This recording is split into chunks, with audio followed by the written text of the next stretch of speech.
ইহ, ওয়ালাইকুম আসসালাম রহমতুল্লাহ বরকাত। আমি নিউ ইয়র্ক থেকে বলছিলাম। আহ জি বলুন। কিছুদিন আগে আসলে একটা হাদিস জানতে পারি, আমি জানতে চাই আসলে সত্য কিনা। যে আমার বলুন। দুটো মেয়ে, তা এখন প্রপার্টি যদি ভাগ করতে চাই, আমি যদি সুস্থ মাথায়, জ্ঞান অবস্থায় আমি আমার বাচ্চাদেরকে পুরো জিনিসটা লিখে দিই, তাতে নাকি কোনো গুনাহ নেই, কিন্তু আমার মৃত্যুর পরে এটা সূরা নিসা অনুযায়ী ভাগ হবে। তা আমি আসলে হাদিসটা শুনে একটু কনফিউজ, যে কিন্তু উনি আবারও এটাও বলছেন যে যখন সুস্থ অবস্থায় বাচ্চাদেরকে দান করে দিবেন কিছু, তখন সেটা আর নিতে পারবেন না, সেটা আপনার বাড়ি হোক বা প্রপার্টি হোক, যাই হোক। তা আসলে আমি সহিভাবে জানতে চাচ্ছিলাম। না, আপনি যেটা বলতে চাইছেন যে সুস্থ অবস্থায় যদি সম্পূর্ণ লিখে দিতে চাইছেন মেয়েদেরকে, জি, যদি না কেউ। যায়, সম্পূর্ণ লিখে দেওয়া যায় না। আপনার উদ্দেশ্যই তাহলে হচ্ছে সাইডে যেসব উত্তরাধিকারীরা আছে যারা হক পায় এইরকম অবস্থাগুলিতে তাদেরকে বঞ্চিত করা। সুতরাং নিয়তে খলুসিয়াত নিয়ে অসৎ নিয়ত রয়েছে, এটি জায়েজ নয় মোটে। তবে কিছু লিখে দিতে পারেন, এর পরিমাণ নির্ধারিত নেই। সুস্থ অবস্থায় যেমন স্বাভাবিক মানুষ লিখে দেয়, কিন্তু কোন মানুষ কি সুস্থ অবস্থায় নিজে একবার নিঃস্ব হয়ে সব লিখে দিবে? কখনো। এইরকম অবিচার করতে গিয়ে নিজেই কিন্তু জুলমের শিকার হইতে হবে।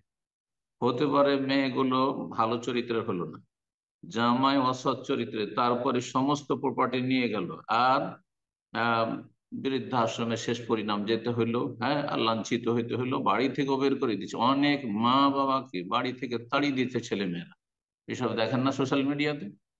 তা আপনি কাউকে বঞ্চিত করতে গিয়ে আর অধিক বেশি মায়া দেখাতে গিয়ে মেয়েদেরকে আপনি নিজে যেন জুলমের শিকার না হন, আর রবের কাছে আপনার পকড়াও না হয়, মোটেই যায় না। কে বলছে সম্পূর্ণ লিখে দেওয়া যাবে? আমার উদ্দেশ্য তো এখানে খারাপ। জি, আমার উদ্দেশ্য হচ্ছে অবিচার করা, কাউকে বঞ্চিত করা। তবে মেয়েদেরকে আমি লিখে দেবো, কিছু অসুবিধা নেই, লিখে দেন সুস্থ অবস্থায়। আর যখন দুনিয়া থেকে চলে যাবেন, কোনো মানুষ মারা যাওয়ার পর নিজের ধন সম্পদের মালিক মোটেই সে না।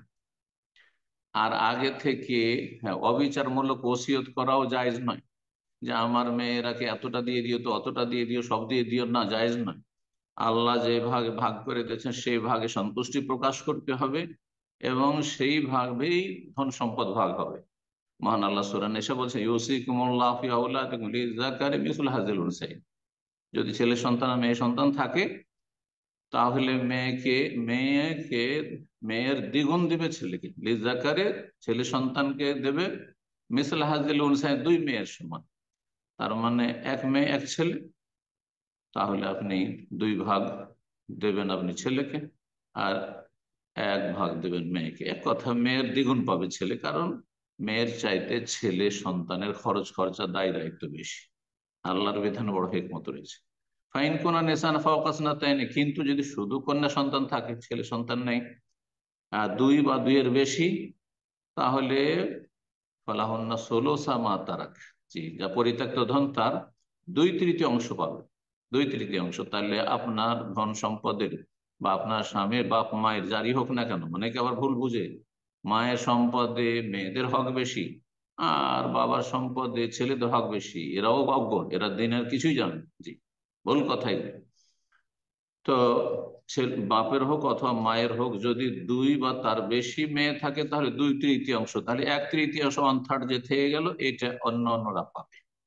অন্য অন্যরা পাবে মানে, মা যদি হয়তো তার আহ, বাবা থাকলে বাবা পাবে, মা থাকলে মা পাবে।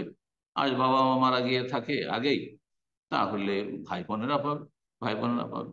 জি, এইভাবে। আর যদি বাবার ধন সম্পদ হয়, তাহলে তার বাবা মা পাবে, আহ, আর না হইলে তার ভাই বোনেরা পাবে, এভাবে। আর যদি এক এক মেয়ে হয়, তাহলে ওয়াইন কানাত ওয়াহেদা ফালাহা নিসফু মিম্মা তারাক, তাহলে সে অর্ধেক পাবে, অর্ধেক।